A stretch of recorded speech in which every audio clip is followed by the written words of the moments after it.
নমস্কার, সকলকে স্বাগত জানিয়ে শুরু করছি জীবনের ওলে অনুষ্ঠান। সকলে নিশ্চয়ই খুব ভালো আছেন। দেখুন, বর্তমানে যে তিথি নক্ষত্রের মধ্য দিয়ে আমরা যাচ্ছি খুব গুরুত্বপূর্ণ। আমি বারংবার প্রত্যেকটা অনুষ্ঠানেই বলছি, কারণ এই তিথি নক্ষত্র বছরে একবারই আপনার কাছে কিন্তু আসবে এবং আপনারা পাবেন।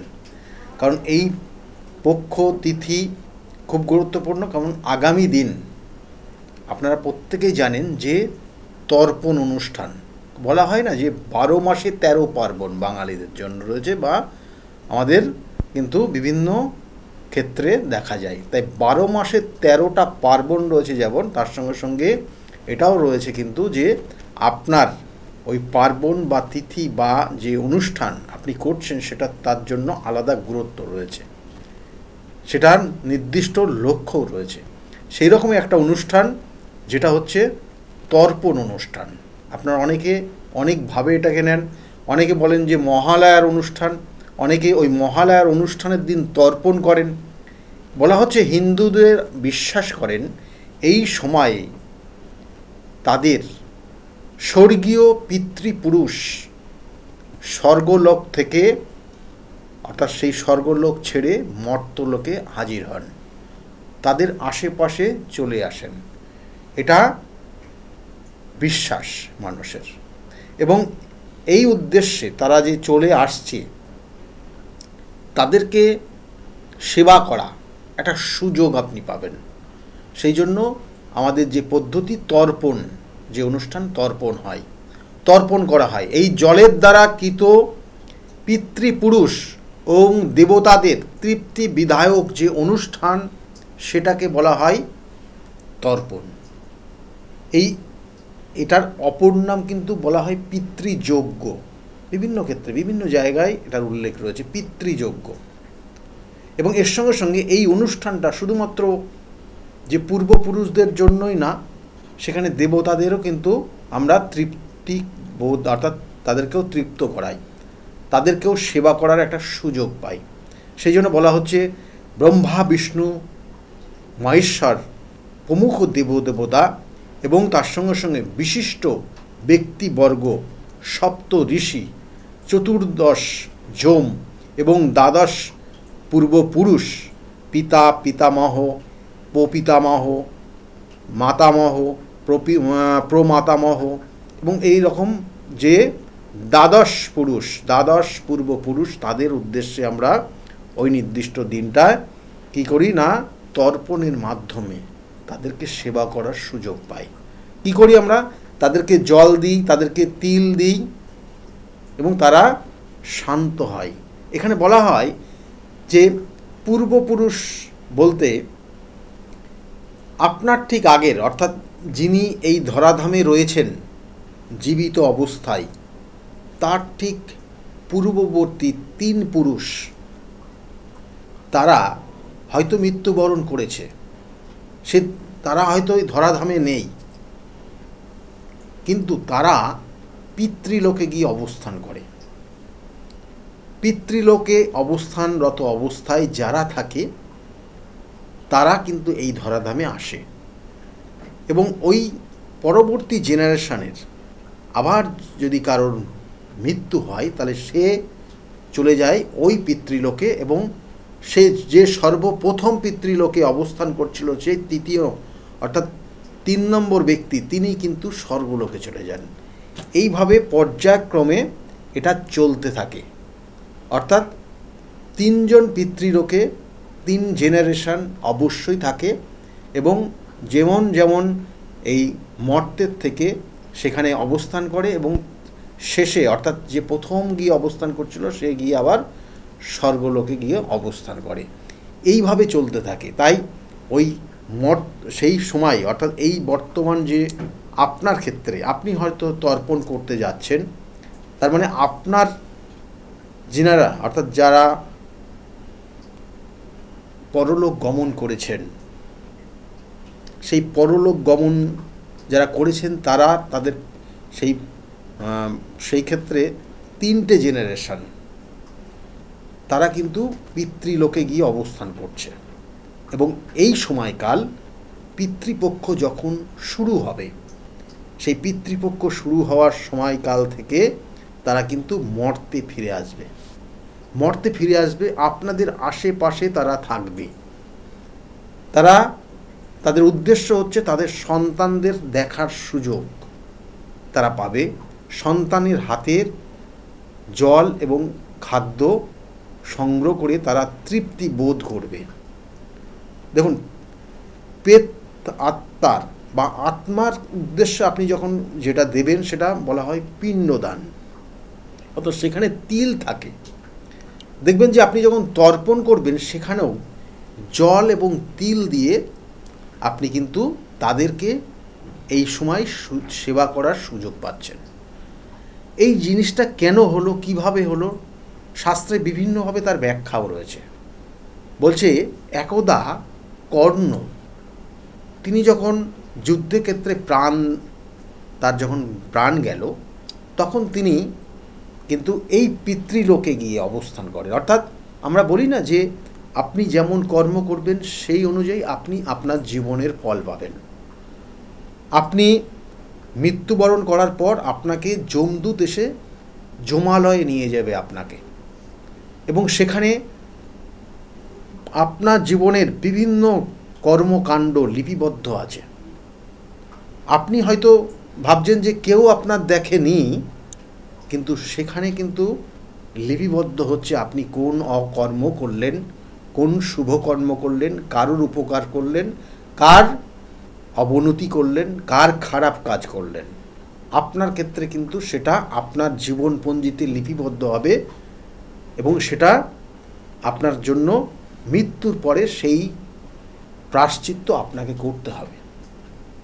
এবং সেই জন্য বলা হচ্ছে মৃত্যুর পর যমদূত এসে আপনাকে যমালয়ে যমরাজের সামনে হাজির করবে, এবং সেই সমস্ত পুঁথি দেখে আপনার কি বিচার হবে, আপনার কি শাস্তি হবে, সেই শাস্তি আপনি ওখানে ভোগ করবেন। এবং এই সময়কাল আপনাকে থাকতে হবে কোথায়? পিতৃলোকেই আপনাকে থাকতে হবে। বিভিন্ন ধরনের অত্যাচার, বিভিন্ন ধরনের কষ্ট, বিভিন্ন ধরনের সমস্যার মধ্যে দিয়ে আপনাকে যেতে হবে, কারণ আপনার কর্মফল আপনাকে ভোগ করে তারপরে আপনার পরবর্তীতে পুনর্জন্ম পাবেন আপনি। এবং এই যে জায়গাটা রয়েছে, সেই জন্য এখানে কর্ণ যুদ্ধক্ষেত্রে, কারণ কর্ণ মানুষের সবসময় তিনি উপকারই করে গেছেন, মানুষকে সেবাই করেছেন। কিন্তু কিভাবে সেবা করেছেন না, মানুষকে তিনি যখন এই মর্ত্যলোকে ছিলেন তখন দেখা যাচ্ছে তিনি মানুষের সেবার জন্য কি দিতেন, দান কি করতেন না, স্বর্ণ দান করতেন। কর্ণ স্বর্ণ দান করে বিখ্যাত হয়েছেন। মানুষকে কোনো সমস্যা হলে তাকে স্বর্ণ দিয়ে দিতেন, এবং সেই স্বর্ণ নিয়ে গিয়ে মানুষ তার ইচ্ছামতো যে সমস্যা সেখান থেকে নিবারণ করত। কিন্তু কর্ণ দিতেন কিন্তু স্বর্ণ। তার মৃত্যুর পর সেই যমালয়ে গিয়ে তিনি কিন্তু তার খাদ্য হিসাবে তাকে স্বর্ণ দেওয়া হচ্ছিল। কিন্তু স্বর্ণ তো খাদ্য না, স্বর্ণ তো তার খাদ্য অর্থাৎ তার পানীয় বস্তু না, বা খাবার জাতীয় কোনো কিছুর মধ্যে পড়ে না। তখন সে এইভাবে পেতে পেতে বা এইভাবে গ্রহণ করতে করতে একসময় ক্ষিপ্ত হয়ে পড়ল। তখন দেবরাজ ইন্দ্রকে তিনি জিজ্ঞাসা করলেন, এখানে দ্বিমত রয়েছে, অর্থাৎ এখানে এক ক্ষেত্রে বলা হচ্ছে দেবরাজ ইন্দ্রকে তিনি জিজ্ঞাসা করলেন, আর এক ক্ষেত্রে বলা হচ্ছে না যমালয়ে গিয়ে তিনি যমরাজকে জিজ্ঞাসা করলেন কি না, আমার এটা কেন খাবার হিসাবে দেওয়া হচ্ছে? আমি কি মানুষকে সেবা করিনি? আমি তো বহু মানুষকে সেবা করে এসেছি। আমি যখন মর্তে ছিলাম যত মানুষ এসছে তাদেরকে সহযোগিতা করেছি, আমি তো কোনো রকম খারাপ অন্যায় কাজ করিনি। তাহলে আমাদেরকে কেন শাস্তি দেওয়া হচ্ছে এবং স্বর্ণটাই দেওয়া হচ্ছে আমার খাদ্য হিসাবে, আমার পানীয় হিসাবে? তখন তার জিজ্ঞাসা করলেন, কিন্তু তার তো লিপিবদ্ধ আছে, সেই লিপিবদ্ধ তার খাতা খুলে দেখে বলা হচ্ছে না, আপনি যা করেছেন সেটা সম্পূর্ণভাবে অবশ্যই ভালো, কিন্তু আপনি মানুষকে যেটা দান করেছেন সেটা আপনি স্বর্ণই দান করেছেন। আপনার পিতা মাতা সবাইকে আপনি স্বর্ণ দান করে এসছেন, সেই জন্য আপনি এখানে স্বর্ণই পাবেন। তখন তিনি বললেন যে আমাকে একটা সুযোগ দেওয়া হোক, আমি তো এরকম জানতাম না, আমি জানতাম যে এই স্বর্ণ দিলে তাদের বিভিন্ন ক্ষেত্রে উপকার হবে, আমি সেই উপকার করার জায়গাটাই আমি সবসময় ফোকাস রেখেছিলাম, আমি তো এটা জানতাম না, তাহলে আমাকে একটা সুযোগ দেওয়া হোক। এবং সেক্ষেত্রে দেবরাজ ইন্দ্র তাকে বলা হলো, তিনি বললেন যে না, তোমার একটা সুযোগ দেওয়া হবে এবং তুমি 16 দিন সময় পাবে। এই 16 দিন তুমি মর্তে ফিরে গিয়ে মানুষকে সেবা করবে, জল দেবে, অন্ন দেবে। মানুষের সেবায় জল এবং অন্নটাই মেন খাদ্য হিসেবে গ্রহণ করা হয়। তাই তোমাকে সুযোগ দিলাম, তুমি এই মর্তলোকে ফিরে যাও এবং সেখানে গিয়ে তুমি তোমার সঠিক কর্ম করে আসো। সেই জন্য বলা হচ্ছে যেমন কর্ম করবেন তেমন ফল পাবেন। এবং সেই কর্ণ কিন্তু সেই সুযোগ হাতছাড়া করেনি, তিনি মর্তলোকে ফিরে এসে মানুষ এবং সকলকে সেই অন্ন এবং জল দান করার সুযোগ পেয়েছিলেন। এবং যেটা পেয়েছিলেন যে সময়কাল, সেটা কিন্তু পিতৃপক্ষ বলা হয়। এবং সেটা এই যে আগামী অমাবস্যার এই আগামী যে পূর্ণিমা তিথি রয়েছে, এই আগামী পূর্ণিমা তিথির পর থেকে মহালয়ার দিন পর্যন্ত, মহালয়ার দিনটা ধরলে 16 দিন হয়, অর্থাৎ এই আগামী পূর্ণিমা তিথির পরের দিন থেকে প্রতিপদ থেকে শুরু হবে একদম মহালয়া দিন পর্যন্ত এই 16টা দিন চলবে পিতৃপক্ষ। এবং কর্ণ কিন্তু এই সময় ধরাধামে তিনি অর্থাৎ এই মর্তলোকে ফিরে এসেছিলেন এবং এই 16 দিন তিনি কিন্তু মানুষকে জল এবং অন্ন দিয়ে পরবর্তীতে তিনি কিন্তু আবার তার যে নিজস্ব প্রাপ্তি, সেই প্রাপ্তি যমালয়ে গিয়ে তিনি কিন্তু গ্রহণ করেছিলেন।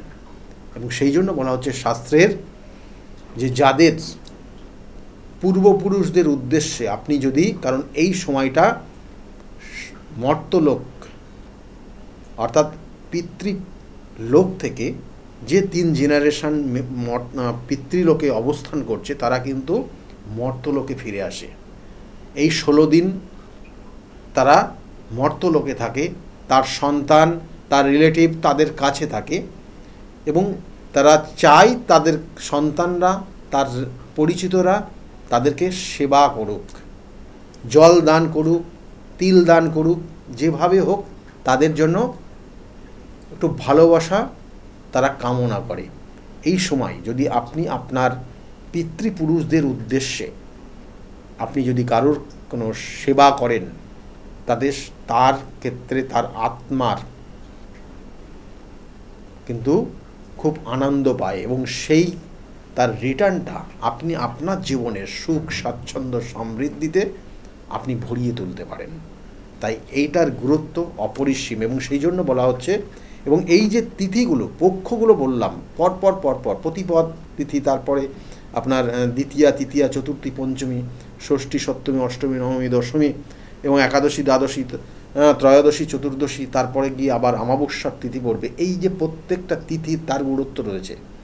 কারোর পূর্বপুরুষ যদি ওই নির্দিষ্ট পক্ষ ধরে, অর্থাৎ ওই নির্দিষ্ট পক্ষের ওই নির্দিষ্ট তিথিতে বা ওই তিথিতে যদি মৃত্যুবরণ করে, তাহলে আপনি আপনার এই নির্দিষ্ট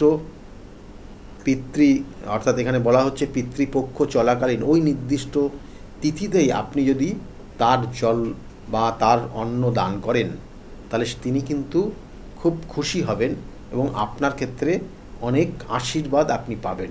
এবং অনেকের ক্ষেত্রে হয়তো তাদের এই নির্দিষ্ট অর্থাৎ মৃত্যুর সময়কাল অনেকের জানা নেই, অনেকের হয়তো স্মরণ নেই, এই জন্য কিন্তু সবাই মিলে মহালয়ার যে নির্দিষ্ট তিথি, মহালয়াতে গেছে তারা কিন্তু সবাই মিলে সেই জলদান, অন্নদান, তিলদান করতে পারেন। মহালয়াটা একটা অনুষ্ঠান, কারণ আমি পরপর সবগুলোই বলছি, কারণ এখানে তর্পণ, এই তর্পণ বলতেই কিন্তু অ্যাকচুয়ালি কিন্তু পিতৃপক্ষের শ্রদ্ধা জ্ঞাপন। পিতৃপক্ষ অর্থাৎ যারা মৃত্যুবরণ করেছেন ইহলোক থেকে, পরলোকে গমন করেছেন তাদের উদ্দেশ্যে আপনি যে শ্রদ্ধা জ্ঞাপন করবেন সেটাই হচ্ছে তর্পণ। এবং এই মহালয়ার দিন যে তর্পণ করা হয় সেটা মহালয়া কেন বলা হয়? কারণ এই সময় ধরাধামে বা এই মর্তলোকে আপনার যে পূর্বপুরুষ, 3টে পূর্বপুরুষ, তারা কিন্তু মর্তলোকে চলে আসবে। প্রত্যেকের ক্ষেত্রে প্রত্যেকের 3 পূর্বপুরুষ, সেই 3 পূর্বপুরুষ, মৃত 3 পূর্বপুরুষ তারা কিন্তু ধরাধামে আসে এবং এখানে একটা মেলা হয়, বহু আত্মার মেলা হয়। বহু আত্মা এই সময় এই ধরাধাম বা এই মর্তলোকে তারা চলে আসে পিতৃলোক থেকে। এবং এই যে মেলাটা, এই মেলাটারই নাম দেওয়া আছে কিন্তু মহালয়া। এবং এই মহালয়ার তিথি ধরে আপনি আপনার পূর্বপুরুষদের উদ্দেশ্যে যদি সঠিক নিয়ম মেনে জল, তিল বা তাদেরকে সেবা করতে পারেন, তাহলে আপনি জানবেন আপনার জীবনেও কিন্তু বেশ কিছু শুভ সময় আগামী দিনে আসবে। সেই জন্য আপনিও আপনার কর্মজীবনে, আপনার ক্ষেত্রে সাংসারিক জীবনে, আপনার আর্থিক জীবনে, অর্থাৎ এক কথায় বলা হয় সুখ, স্বাচ্ছন্দ্য এবং সমৃদ্ধি পাওয়া, সেই সুখ, স্বাচ্ছন্দ্য এবং সমৃদ্ধি আপনি পাবেন এবং ধীরে ধীরে আপনার জীবনের উন্নতি হবে। কারণ তাদের আশীর্বাদ এই সময়টাই আপনি উপযুক্ত পাওয়ার সময়। সব সময় কিন্তু আত্মা আপনার আশীর্বাদ নাও করতে পারে। দেখা হলো অনেক সময় আপনি দেখবেন যে, কারণ আত্মার কিন্তু বিলীন হয় না, আত্মা চিরস্থায়ী এবং চিরসত্য এবং তিনি কিন্তু সব সময় রয়েছেন আপনার আশেপাশে। সে আত্মা হয়তো অনেক সময় অনেক জীবে রূপান্তরিত হয়, তার অন্য শরীরে অন্য কোনো প্রভাব চলে আসতে পারে, কিন্তু সে আসবে। এবং এই সময় আপনি আপনার পূর্বপুরুষদের উদ্দেশ্যে যে জল দান করবেন সেটা কিন্তু তৃপ্তিভাবে সেই আত্মা গ্রহণ করবে এবং সেই আত্মা গ্রহণ করে আপনাদের ক্ষেত্রে কিন্তু সেই আশীর্বাদ দান করে যাবে। এবং সেই জন্য বলা হয় যে এই সময়কাল অনেকের দেখবেন পিতৃদোষ রয়েছে।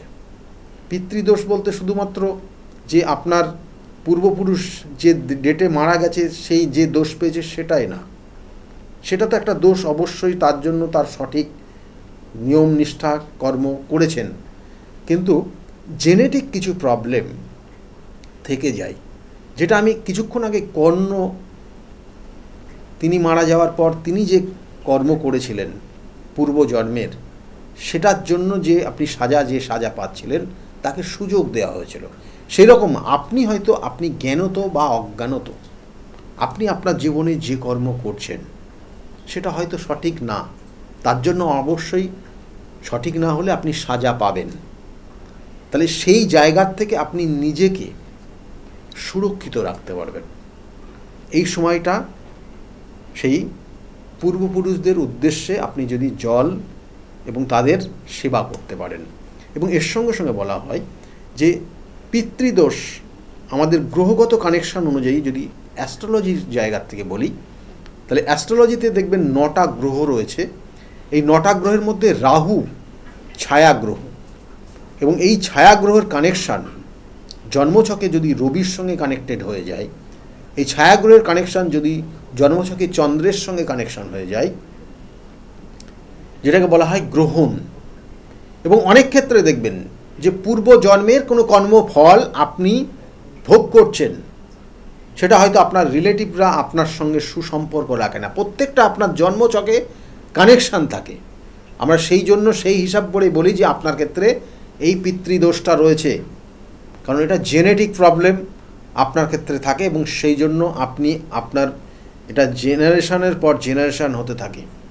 সেই জন্য দেখবেন যে কারোর ক্ষেত্রে যদি কালসর্পযোগ থাকে, তাহলে দেখবেন যে তার পরবর্তী জেনারেশনও কিন্তু এই কালসর্পযোগের ভুক্তভোগী হয়। কারোর ক্ষেত্রে শাপিত দোষ যদি থাকে, তাহলে তার পরবর্তী জেনারেশনও কিন্তু এই শাপিত দোষে ভুক্তভোগী হয়। এই ধরনের বহু দোষ রয়েছে, যে দোষগুলো বলা হয় পিতৃদোষ। অনেক সময় দেখবেন যে সন্তানের উন্নতি হচ্ছে, পিতার অবনতি হচ্ছে, পিতার উন্নতি হচ্ছে, সন্তানের অবনতি হচ্ছে, এটাও এক ধরনের দোষ, যেটাও কিন্তু পিতৃদোষের সমতুল্য। তাই এই ধরনের অশুভ দোষগুলোর সঠিক প্রতিকার প্রতিবিধান, সঠিক গাইডলাইন নেয়ার সময় কিন্তু এই পিতৃপক্ষ চলাকালীন এবং একদম মহালয়ার অমাবস্যার তিথি পর্যন্ত। কারণ এই সময় আপনি আপনার পিতৃদেবদের উদ্দেশ্যে বা পিতৃপুরুষদের উদ্দেশ্যে আপনি যথাযথ নিয়ম কানুন মেনে তাকে শান্ত করতে পারেন, এবং তাদের যদি আপনি সঠিক সম্মান দিতে পারেন, তাহলে আপনি আপনার জীবনের সুকর্ম পাবেন। অনেক ক্ষেত্রে দেখবেন যে হয়তো ভুলক্রমে অজ্ঞানত কারণে আপনি আপনার পূর্বজন্মের কারোর হয়তো এমন কিছু খারাপ কটূক্তি করে ফেলেছেন, পূর্বপুরুষদের উদ্দেশ্যে কারোর হয়তো কটূক্তি করে ফেলেছেন, সেটা আপনার দাদু হতে পারে বা ঠাকুর দাদা যিনি বলছেন, বাবার উদ্দেশ্য হতে পারে, মায়ের উদ্দেশ্য হতে পারে, কিন্তু তার সাজা আপনাকে কিন্তু ভোগ করতে হবে। তার সেইখান থেকে বেরোনোর জন্য কিন্তু এই নির্দিষ্ট তিথিটা খুব খুব গুরুত্বপূর্ণ। কারণ আমি আবার বলছি, দেখা গেলো আপনার ক্ষেত্রে ওই অভিশাপ পিতা মাতা বা ঠাকুরদাদা বা পূর্বপুরুষদের অভিশাপ আপনার জীবনে কিন্তু ছাড়খাড় করে দিতে পারে। সেই জন্য হয়তো দেখবেন অনেকের ক্ষেত্রে সন্তান আসছে না, অনেকের ক্ষেত্রে তার সন্তানের কেরিয়ার ডেভেলপ হচ্ছে না, দেখা গেলো যে তার সন্তানকে নিয়ে কষ্ট ভোগ করছে, তার নিজের ক্ষেত্রে নিজস্ব কোনো প্রাপ্তি হচ্ছে না, জীবনের সারাটা জীবন তার কষ্টের মধ্যে দিয়ে যেতে হচ্ছে, সে আর্থিক শারীরিক বিভিন্ন ক্ষেত্রে। হয়তো আপনি জ্ঞানত বা অজ্ঞানত আপনার যিনি পূর্বপুরুষ যারা রয়েছেন তাদেরকে হয়তো কোনো রকমের কোনো এমন খারাপ বা এমন কোনো ব্যবহার করেছেন, তারা খারাপ মনে করেছে এবং তার কারণে আপনি অভিশপ্ত পেয়েছেন। সেটার জন্য হয়তো আপনার আজকের জায়গাটা সমস্যার মধ্যে দিয়ে যাচ্ছে। সেই জন্য চেষ্টা করুন এই নির্দিষ্ট যোগ আপনার জন্মছকে যদি থাকে, কালসর্পযোগ আপনার জন্মছকে যদি থাকে, গ্রহণ দোষ আপনার জন্মছকে যদি থাকে, সাপির দোষ আপনার জন্মছকে যদি থাকে, সাধুর সর্পদোষ আপনার জন্মছকে যদি এই ধরনের অনেক অশুভ কানেকশান, যেটা পিতৃদোষের কানেকশান অনুযায়ী দেয়, আপনার জন্মছকে যদি বিষ যোগ থাকে, তাহলে জানবেন যে আপনার ক্ষেত্রে কোনো না কোনো পিতৃ অর্থাৎ পূর্বপুরুষদের অভিশাপ আপনার ওপর রয়েছে, এবং যেটা আপনার জীবনকে সঠিক ওয়েতে চলতে দিচ্ছে না। তার জন্য সঠিকভাবে প্রতিকার প্রতিবিধান অবশ্যই প্রয়োজন। কারণ আমি বারবার বলি, প্রতিকার প্রতিবিধান সঠিক গাইডলাইন জীবনকে পরিবর্তন করতে পারে। কখন করবেন, কিভাবে চলবেন, এটা খুব উপযুক্ত, এবং এটা যদি আপনি সঠিকভাবে পান, আপনার জীবনকেও পরিবর্তন আপনি করতে পারবেন। যদি মনে করেন আমার সঙ্গে যোগাযোগ করবেন, নিচের বুকিং নাম্বার রয়েছে, বুকিং নাম্বারে যোগাযোগ করবেন। কারণ বিগত দিনে বহু মানুষ তারা প্রতিকার প্রতিবিধান নিয়ে আজকের জায়গায় ভালো আছে। শুনুন, যে সকল মানুষ বিগত দিনে প্রতিকার নিয়েছিল তারা আজকের জায়গায় কতটা ভালো রয়েছে তাদের মুখ থেকে শুনুন। সকলে ভালো থাকবেন, নমস্কার। ডক্টর গৌতম শাস্ত্রী আর 5 জন অ্যাস্ট্রোলজারের থেকে কেন তিনি আলাদা? স্বাভাবিকভাবে আপনাদের মনে এই প্রশ্ন আসতেই পারে। দূর দূরান্ত থেকে নানান সমস্যায় জর্জরিত মানুষ ছুটে আসেন তার কাছে। গ্রহদোষ হোক কিংবা কাল সর্পদোষ, অথবা ধরুন মাঙ্গলিক দোষ কিংবা অন্য যে কোনো সমস্যা, তারা জানেন সব সমস্যা স্থায়ী সমাধানে এক এবং অদ্বিতীয় ডক্টর গৌতম শাস্ত্রী। চলুন আজ আপনাদের সাথে পরিচয় করিয়ে দিই এমন কিছু মানুষের, এবং শুনে নিই তাদের কথা। আমি কস্তুরী সরকার, আমি কাঁচরাপাড়া থেকে আসছি। আমাকে মা ক্লাস 12-এ ডক্টর গৌতম শাস্ত্রীর কাছে নিয়ে আসে। তো সেখানে আসার পর আমাকে ডক্টর গৌতম শাস্ত্রী কিছু রেমেডি দেন, তো আমার খুব সাহায্য হয় তাতে। তারপর আমার পড়াশোনা কমপ্লিট করার পর কাকু বলেন যে আমাকে গ্র্যাজুয়েশন আর ITI করার জন্য। তো সেখানে করে আমি ভালো ফল পেয়েছি। তারপর আমার চাকরি লাইনে আসা। তো ডক্টর গৌতম শাস্ত্রী বলেন যে আমি এই মাসের মধ্যে একটা ভালো চাকরি পাবো, তো সেটা 1 মাসের আগেই আমি পেয়ে গেছি। তো আজকে সেটাই জানাতে এসেছি কাকুকে যে আমি চাকরি পেয়েছি। তো আপনারাও যদি আসতে চান, ভালো ফল পেতে চান, কাকুর সাহায্য পেতে চান, তো আপনারাও আসুন। আশা করি আপনারাও ভালো ফল পাবেন এবং সাহায্য পাবেন। নমস্কার। আমি প্রসেনজিৎ দাস, আমার বাড়ি কাস্তাপাড়া। আমি ডক্টর গৌতম শাস্ত্রীর দেখেছিলাম টিভিতে, ওখান থেকে দাদার ফোন নাম্বার নিয়ে দাদা বাড়িতে আমি আসি। এসে দাদাকে আমার সমস্যার সমাধান বলি। আমার একটা সমস্যা, প্রচুর বড় সমস্যা ছিল, সেটা হচ্ছে আমাদের বাড়ি ঘরের সমস্যা ছিল, অনেক বছর ধরে সমস্যা ছিল, সেটা দাদা ঠিক করে দিয়েছে। এখন সেটা আমি বাড়ি করতেও চলেছি। তার সাথে সাথে আমার ব্যবসা বাণিজ্য কিছুই করতাম না, এমনি একটা নর্মাল কাজ করতাম। কাজ করার পর আমি এখন ব্যবসা বাণিজ্য উন্নতি হয়েছে, প্লাস দাদা যে প্রতিকারগুলো দিয়েছে সেগুলোকে আমরা এক্সপেক্ট করেছি। দাদার সাথে খুব ভালো ব্যবহার হয়েছে। এখন আপনারাও আসুন, এসে দাদাকে সমস্যা সমাধানের কথাগুলো বলুন, দাদা অবশ্যই আপনার সমাধান করে দেবে। আমি গৌতম শাস্ত্রীকে দেখে, টিভির পর্দায় দেখে তার নর্মতা, ভদ্রতা আমার খুব মনে লেগে গেল। তখন তাকে খুঁজতে খুঁজতে তার কাছে আসি, কিন্তু অনেক জ্যোতিষী দেখেছি টিভি পর্দায়, আমার মনের মতো হয়, কিন্তু ওনার ভাষা সব কিছু আমার খুব ভালো লাগে। ওই জন্য ওনার কাছে এসে আমি অনেক উপকৃত।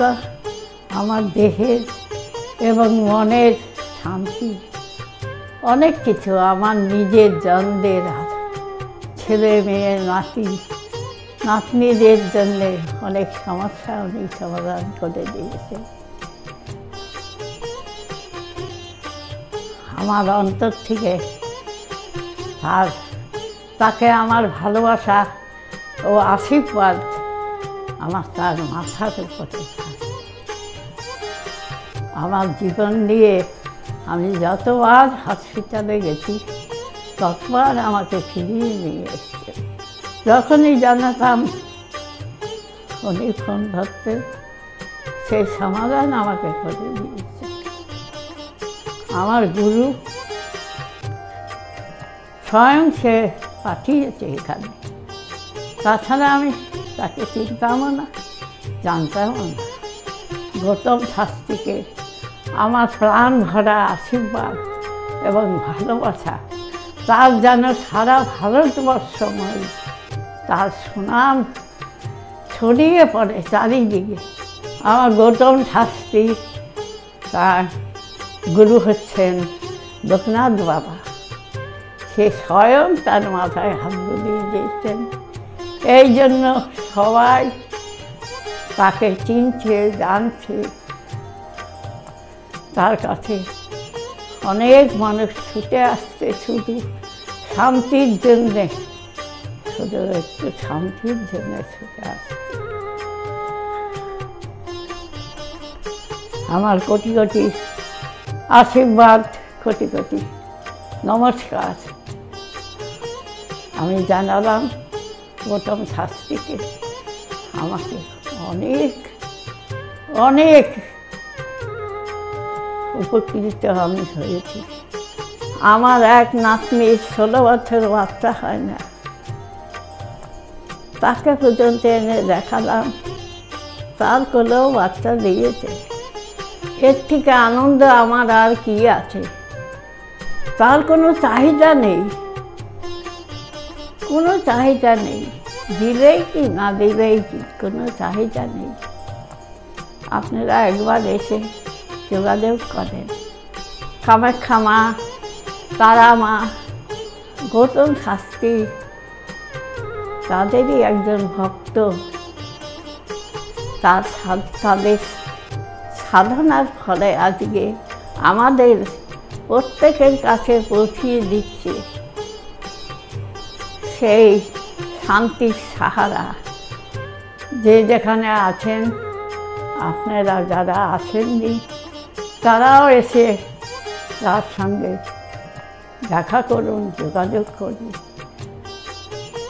আপনাদের সমস্যার সমাধান হবে ও শান্তি পাবে। মা তারা কামাখ্যা মার চরণে যেন ওনার আমাদের যেন সহায় হয়ে থাকতে পারেন। আমি তো খুব ভালোবাসি, অন্তর থেকে ভালোবাসি, কেন আমি তো উপকৃত। ভারতবর্ষময়ী তার নামে যেন ছড়িয়ে পড়ে আমার এই প্রার্থনা। নমস্কার, আমি বিশ্বজিৎ ঘোষ। আমি বহরমপুরে ডক্টর গৌতম শাস্ত্রী চেম্বারে আমি এসেছিলাম আমার সমস্যা নিয়ে, এবং ওনার পরামর্শ মতো আমি রেমেডি নিয়ে আমি উপকৃত হয়েছি। এবং তারপরে আমি আমার পরিবারের কাছে এটা আমি শেয়ার করেছি। করার পরে আমার পরিবারকেও নিয়ে এসেছি, তারাও এখানে উপকৃত হয়েছে। এবং আমার কোনো সমস্যা, আমার জীবনের পথে চলতে গেলে যদি কোনো বাধা আসে, আমি স্যারকে নির্দ্বিধায় ফোন করি এবং স্যার আমাকে কি করতে হয় বলে দেয়। আমি সত্যিই উপকৃত, এবং আমি আমার ভবিষ্যৎ জীবনে আমার যা কিছু আমি পেয়েছি সব কিছু স্যারের জন্যই পেয়েছি। আমি সত্যি আনন্দিত, এটা আমার অস্বীকার করার কোনো জায়গা নেই। আপনারা যদি কেউ বহরমপুরে চেম্বারে আসতে চান, তো আপনারা নির্দ্বিধায় যোগাযোগ মাধ্যমে আপনারা আসতে পারেন। এখানে আসতে পারে উপকৃত হবেন আপনারা, এবং ওনাকে দেখাতে পারেন। নমস্কার, আমি প্রমোদ রঞ্জন সরকার বলছি। আমি 5 বছর ধরে খুব সমস্যার মধ্যে ভুগছিলাম, এবং আমার ফ্যামিলিও খুব সমস্যার মধ্যে ভুগছিল। আমার হৃদয় জর্জরিত হয়ে যায়, লোন নিয়ে আমাকে চলতে হয়। এর জন্য আমি অনেক জ্যোতিষীর কাছে গেছি, তারা আমাকে অনেক আশা দিয়েছিল, কিন্তু সেখান থেকে আমি কোনো ফল পাইনি, বিফলে গেছে। হঠাৎ একদিকে টিভি চ্যানেলে গৌতম শাস্ত্রীকে দেখি, দেখার পর ওনার সঙ্গে আমি যোগাযোগ করি, গিয়ে ওনার সঙ্গে উনি যে আমাকে যা বললো সব মিলে গেছিলো। এবং উনি আমাকে কিছু রেমেডি দেন, বলেন যে এইগুলো নিলে আপনার এই সময়ের মধ্যে আপনার সমস্যা মিটে যাবে। ওনার কথা অনুযায়ী আমি ওনার কাছ থেকে রেমেডি নিই। নেওয়ার পরে যে আমাকে সময় বেঁধে দিয়েছিল, সেই সময়ের আগে আমার সমস্যা সব মিটে গেছে। এখন আমি ঋণ থেকেও মুক্ত হয়ে গেছি, এবং আমার যে ফ্যামিলির সমস্যা সেটাও মিটে গেছে। এখন আমার কর্মস্থানও খুব ভালো হয়েছে, এবং আমার যে শারীরিক অবস্থাটা ছিল সেটাও খুব সুন্দর হয়েছে। এখন আমি খুব সুন্দর জীবনযাপন করছি। যদি আপনারা পারেন তো অন্তত গৌতম শাস্ত্রীর কাছে একবার আসুন, আপনারা আসলে নিশ্চয়ই উপকার পাবেন। এর জন্য আমি গৌতম শাস্ত্রীকে খুবই উপকৃত জানাচ্ছি এবং ধন্যবাদ জানাচ্ছি। ওনার রেমেডি বা ওনার যে এডিকশান এত সুন্দর, আমি কোনোদিন ভাবতে পারিনি যে আমাকে এই নতুনভাবে আমাকে আবার একটা রাস্তায় নিয়ে এসে ভালো জায়গায় তৈরি করে দেবে। নমস্কার। Hi everyone, I'm Simranpreet Kaur. I'm an actress. 2018-এ তার আগে আমার খুব খারাপ সময় যাচ্ছিল। আমার স্টাডি লাইফ, আমার career life, really it's very bad in that situation, that time. But যখন আমি 2028-এর মাঝামাঝিতে আমার মম আমাকে ডক্টর গৌতম শাস্ত্রীর কাছে নিয়ে আসে। আঙ্কেলের সাথে যখন আমি কথা বলি, আঙ্কেল যখন আমার প্রবলেমগুলো শোনে, যেরকম করে গাইড করে তেমনি আমি চলি। আর এরকম রেজাল্ট হবে আমি জানতাম না। এখন আমি একটা ভালো আমার ক্যারিয়ার চলছে। আমার স্টাডি লাইফের মধ্যে অনেক প্রবলেম ছিল, অনেক প্রবলেমস। আমার ফ্যামিলি লাইফেও খুব প্রবলেম ছিল, সব প্রবলেম মানে গায়েব হয়ে গেছে। তারপরে আমি তো প্রথম যখন আসি তখন আমি একদম বিলিভ করি না যে এগুলো কি হয় বা কিছু। আমি মাকে বলি দেখাবো না, এই ওই অনেক কিছু বলি। কিন্তু যখন দেখানোর পর যখন আমি 1-2 মাসের মধ্যে যখন ধীরে ধীরে একটুখানি ভালো হতে পারি, আমার লাইফে যখন একটু করে ভালো হচ্ছিল, তখন আমি ফিল করলাম যে না, সত্যি ভালো হচ্ছে ওনার গাইডে। আর তার 3-4 মাসের পরে একদম আমি রেজাল্টটা দেখতে পারছিলাম, ফিল করতে পারছিলাম। আর আপনারা যদি চান যে আপনাদের লাইফের প্রবলেমগুলো সলভ হোক, 100% সলভ হবে, গ্যারেন্টি। আপনারা আসুন, আঙ্কেলকে দেখান, আর আপনাদের আর আঙ্কেল যেরকম গাইড দেবে তেমনি যদি আপনি চলবেন, তাহলে একদম সঠিক হয়ে যাবে, একদম সাকসেস পাবেন আপনি। আমি হালিশহর থেকে এসেছি।